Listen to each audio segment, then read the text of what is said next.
নমস্কার বন্ধুরা, আমার ছোট্ট চ্যানেলে আপনাদের সবাইকে স্বাগত জানাই। দেখুন বন্ধুরা, আমার গাছ থেকে কতগুলি সিম পাড়া হয়েছে। তো এই সিমগুলি কিন্তু বীজই হয়ে গেছে। তো এই বীজগুলি দিয়ে আজকে মাছ দিয়ে রান্না করব। তো সিমের বীজ দিয়ে খুব দুর্দান্ত একটা রেসিপি করব। অবশ্যই বন্ধুরা ভিডিওটা দেখো।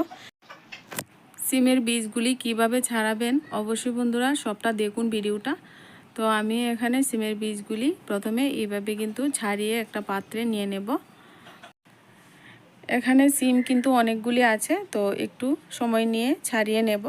তো সবগুলি ছাড়িয়ে নিয়ে একটা পাত্রে কিন্তু জলের মধ্যে 1-2 ঘন্টার জন্য ভিজিয়ে রাখতে হয়। তো এভাবে সিমের বীজগুলি প্রথমে বার করে তারপর কিন্তু সব বার করে জলের মধ্যে ভিজিয়ে রেখে তারপর কিন্তু সিমের উপরে যে খোসাটা আছে সেই খোসাটা কিন্তু ছাড়িয়ে নিয়ে তারপর রেডি করে নিতে হয়। তো একটু সময়ের কাজ, কিন্তু সময়ের কাজ হলেও এটা কিন্তু খেতে কিন্তু দুর্দান্ত লাগে। এবার সবগুলি আমি সিমের বীজ বের করে নিয়ে একটা পাত্রের মধ্যে জল দিয়ে ভিজিয়ে রেখে দেব। 1-2 ঘন্টার মধ্যেই দেখবেন সিমের বীজগুলি খুব সুন্দর ছাড়ানো যাচ্ছে। তো এবার আমি 1-2 ঘন্টা পর ফিরে আসছি। তো বন্ধুরা, আমার এখানে বিকেলে আমি করেছিলাম, তো সন্ধে হয়ে গেছে। তো এভাবে আমি ছাড়িয়ে নিচ্ছি, দেখুন কত সুন্দর ছাড়ানো যাচ্ছে। তো এভাবে কিন্তু সমস্ত সিমের বীজগুলি আমি ছাড়িয়ে নেব। আর যদি বন্ধুরা আমার চ্যানেল নতুন বন্ধু হয়ে থাকেন আর আমার চ্যানেলের ভিডিওগুলি আপনার কাছে ভালো লাগে, সবসময় পাশে থাকা বেল আইকনটি বাজিয়ে রাখবেন। যখনই কোনো ভিডিও আমি আপলোড করব সাথে সাথে যেন নোটিফিকেশানটা আপনারা পেয়ে যান। আর দেখুন খুব সুন্দর সিমের বীজগুলি ছাড়ানো হয়ে যাচ্ছে। তো কত সুন্দরভাবে বীজগুলি ছাড়ানো যাচ্ছে, একদম সহজ। সিমের বীজ ছাড়ানো হয়ে গেলে আমি এখানে চুলায় একটা কড়াই বসিয়ে দেব। আর কড়ার মধ্যে পরিমাণ মতো সর্ষের তেল দিয়ে দেব। আর আমি যে মাছ দিয়ে আজকে রান্নাটা করব সেই মাছটা হলো মৃগেল মাছ। আর তোমরা চাইলে এখানে অন্য কোনো মাছ দিয়ে রান্নাটা করতে পারো। তেলের মধ্যে পরিমাণ মতো লবণ আর পরিমাণ মতো হলুদ গুঁড়ো দিয়ে এবার ভালো করে তেলের সঙ্গে একটু মিশিয়ে নিচ্ছে।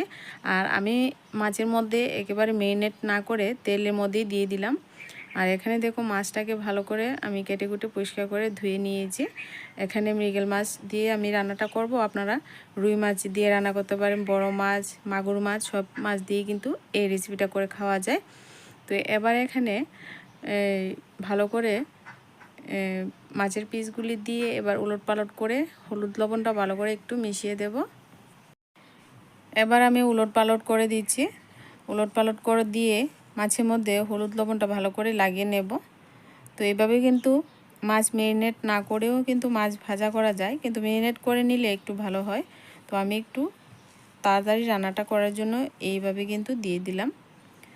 তো এখানে ভালো করে এবার উলটপালট করে লালচে কালার করে ভেজে নিলাম। দেখুন কতটা সুন্দর হয়েছে, খুব সুন্দর হয়েছে কিন্তু মাছ ভাজাটা। তো এবার কিন্তু আমি তেল জড়িয়ে উঠিয়ে নেব। আর সিমের সঙ্গে কিন্তু আমি ছোট ছোট আলু কেটে নিয়েছি। এই রেসিপিতে কিন্তু আলু লাগবে, আমি 2টো আলু ছোট সাইজ করে কেটেছি। এখানে আমি তেল জড়িয়ে মাছটাকে উঠিয়ে নিচ্ছি।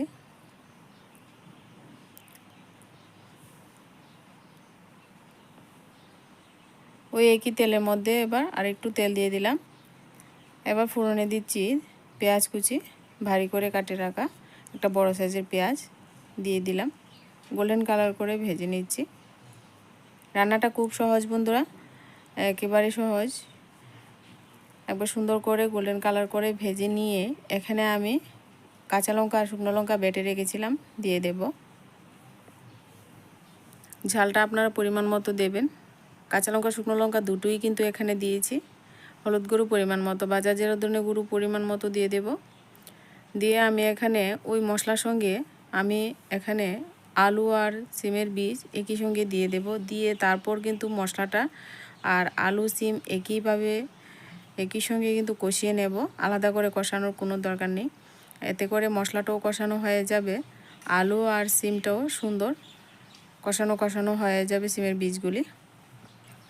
তো এইভাবে হালকা আছে এভাবে নাড়াচাড়া করতে থাকবো। আর চুলার আঁচ এই পর্যায়ে কিন্তু লোতে রেখেছি। লোতে রেখে কন্টিনিউ কিন্তু নাড়াচাড়া করব। পরিমাণ মতো লবণটাও একই সঙ্গে দিয়ে দিলাম। দিয়ে এবার ভালো করে নাড়াচাড়া করতে থাকবো। নাড়াচাড়া করতে থাকবো। এখানে 3-4 মিনিটের মধ্যেই দেখবেন খুব সুন্দর কষানো হয়ে যাবে, মশলা থেকে সুন্দর একটা ভাজা গন্ধ বেরিয়ে যাবে। আর দেখুন একদম লালচে লালচে কালার হয়ে গেছে আলু সিমের বীজগুলি, খুব সুন্দর ভাজাটা হয়ে গেছে। তো এই পর্যায়ে আমি এখানে জল দিয়ে দেব। আর সিমের বীজের তরকারির মধ্যে জলটা প্রথমে একটু বেশি দেবেন, পরে কিন্তু সিমের বীজই টেনে যাবে, জল অনেকটাই শুকনো শুকনো হয়ে যাবে। তো এই রেসিপিটা আপনারা নিরামিষভাবেও করে খেতে পারেন, মাছ দিয়েও তরকারিটা রান্না করে খেতে পারেন। এবার আমি এখানে মাছগুলি দিয়ে দিচ্ছি। এবার মাছগুলি ঝোলের মধ্যে ভালো করে একটু ডুবিয়ে দিয়ে এবার ঢাকনা চাপা দিয়ে ঢেকে চুলা আঁচটা মিডিয়াম করে দেব। মিডিয়াম করে কিন্তু সিমের বীজগুলি আলুগুলি ভালো করে সেদ্ধ হয়ে যাবে। 3-4 মিনিট ঝোলটাকে ভালো করে ফুটিয়ে নিয়েছি। ফুটিয়ে নিয়ে আমি এখানে ধনেপাতা কুচি দিয়ে দেব। আপনাদের হাতের কাছে যদি ধনেপাতা থাকে দিবেন, আর না থাকলে না দিলেও চলবে। আর আমি এই মাছের পিসগুলি একদম ভেঙে গুঁড়ো করে দেব। আপনারা চাইলে এখানে আস্তে আস্তে রাখতে পারেন, কিন্তু আমার কাছে সিমের বীজের তরকারির মধ্যে এভাবে ভেঙে রান্নাটা করলে ভালো হয়।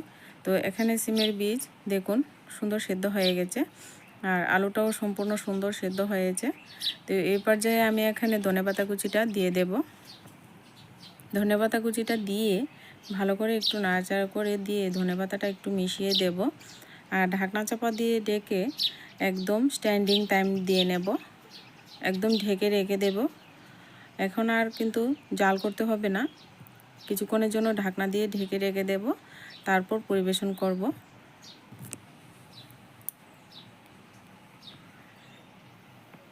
এবার আমি 3-4 মিনিট পর ঢাকনাটা উঠিয়ে দেখিয়ে দিচ্ছি কতটা লোভনীয় হয়েছে রেসিপিটা আর কত সুন্দর হয়েছে। অবশ্যই বন্ধুরা ভিডিওটা ভালো লাগলে লাইক করতে ভুলবেন না, আর আমার চ্যানেলটিকে সামনে এগিয়ে যেতে সাপোর্ট করুন, সবাই সাহায্য করুন। আজকে ভিডিওটা এই পর্যন্তই, দেখা হচ্ছে পরবর্তী কোনো নতুন ভিডিওর সঙ্গে। ততক্ষণে আপনারা সবাই ভালো থাকবেন, সুস্থ থাকবেন।